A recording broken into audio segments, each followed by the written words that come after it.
Au nom du Père et du Fils et du Saint-Esprit. Le pape François nous a rappelé toute sa vie l'importance de penser de manière réfléchie et créative en suivant la personne de Jésus, qui est notre modèle et notre guide. Seigneur, que la lumière de ta résurrection nous éclaire et nous guide afin de chercher des solutions lorsque nous faisons face à des défis et prendre des décisions en vue du bien des autres. C'est pourquoi nous allons réciter ensemble notre Père. Notre Père qui est aux cieux, que ton nom soit sanctifié, que ton règne vienne, que ta volonté soit faite sur la terre comme au ciel. Donne-nous aujourd'hui notre pain de ce jour. Pardonne-nous nos offenses comme nous pardonnons aussi à ceux qui nous ont offensés. Et ne nous laisse pas entrer en tentation, mais délivre-nous du mal. Amen. Au nom du Père et du Fils et du Saint-Esprit. Amen.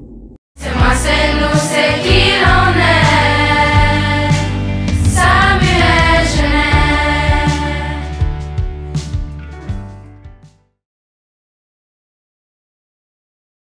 Le pape François est mort. Je vous explique maintenant ce qui va se passer étape après étape.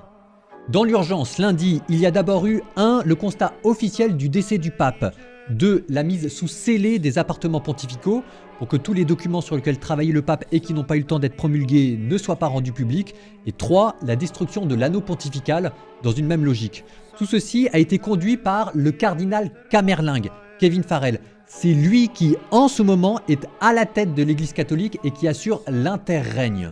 Kevin Farrell est maintenant en train d'organiser les funérailles du pape, qui auront lieu 4 à 6 jours après le décès, ce qui nous amène jeudi, vendredi ou samedi. À mon avis, probablement ce sera samedi. Le corps sera d'abord exposé, puis ensuite le cercueil officiellement fermé et inhumé pour le pape François dans la basilique Sainte-Marie-Majeure.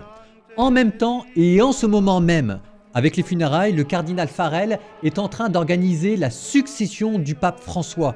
Il est en train de convoquer tous les cardinaux pour qu'ils viennent à Rome et qu'ils choisissent ensemble ce qui sera le 267e successeur de Saint-Pierre. Ils s'enfermeront en conclave dans la chapelle Sixtine et dans le Vatican. Ça sera aux alentours de mi-mai, début mai, mi-mai. Maintenant, vous savez tout, vous pouvez prier pour l'Église catholique. Aujourd'hui, nous avons interrogé plusieurs élèves pour leur poser une question essentielle. Pourquoi est-ce important de participer au groupe étudiant? Allez-y. Bonjour, on est avec. Aujourd'hui, on a une question pour vous. Pourquoi est-ce important de participer au groupe étudiant? Je dirais que c'est important parce qu'on est les prochains partir, donc on a besoin de choisir les bons candidats. Merci beaucoup. Monsieur Curie, directeur adjoint. Ok, Monsieur Curie. Aujourd'hui, on a une question pour vous. Ben, certains élèves pourraient penser, ben, oui, je suis forcé à aller voter parce qu'on sort de la classe pour s'en va voter. Mais moi, je vois ça comme une occasion pour les élèves, à moins qu'ils votent de façon aveugle. Ça te force à réfléchir, c'est qui le meilleur candidat ou le meilleur candidat. Ça ouvre la porte à la discussion entre élèves et adultes, avec les membres personnels, avec les amis, tout ça pour voir c'est quoi ton point de vue, sur quoi tu as basé pour voter. Par exemple, c'est quoi la plateforme du candidat ou de la candidate, c'est quoi le but pour un budget, puisqu'ils vont aller chercher des milliards de dollars, etc., etc. Parce que oui, vous allez avoir du temps bientôt, puis vous allez, votre vote va compter avec ça. Alors, votez en grand nombre. Ils ont important parce que bien sûr qu'on va être nous et il faut déjà commencer maintenant. Merci beaucoup. Bonjour Maëlys. Ok, c'est une façon de se préparer l'été à la station et si on veut que notre voix quand on sera réduite, il faut commencer à s'épuiser ce matin. Merci beaucoup. De rien. Parce que elle doit, comme tout le monde, comme laisser les autres faire des choses à notre place. Merci.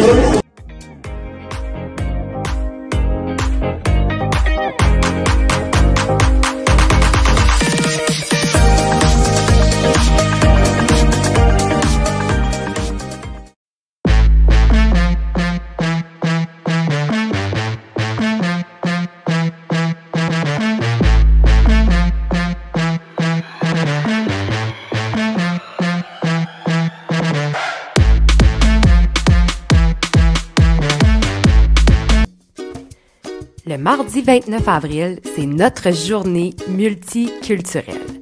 On vous invite à porter les habits traditionnels de votre pays d'origine.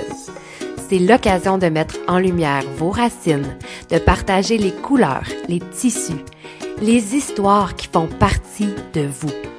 Chaque tenue est bien plus qu'un simple vêtement. C'est un symbole d'histoire, de famille, de tradition, de fierté. Peu importe d'où vous venez, votre culture mérite d'être célébrée. Alors le 29 avril, soyons fiers de qui nous sommes, de nos origines, des traditions qu'on porte en nous. Ensemble, faisons de cette journée un moment de découverte, de respect et d'unité. Alors que vous portiez un kimono, un boubou, un kilt, un sari, une djellaba ou tout autre habit traditionnel, venez partager un bout de votre monde avec nous. Si vous ne portez pas les habits traditionnels de votre pays d'origine, merci de porter les couleurs du drapeau de votre pays d'origine.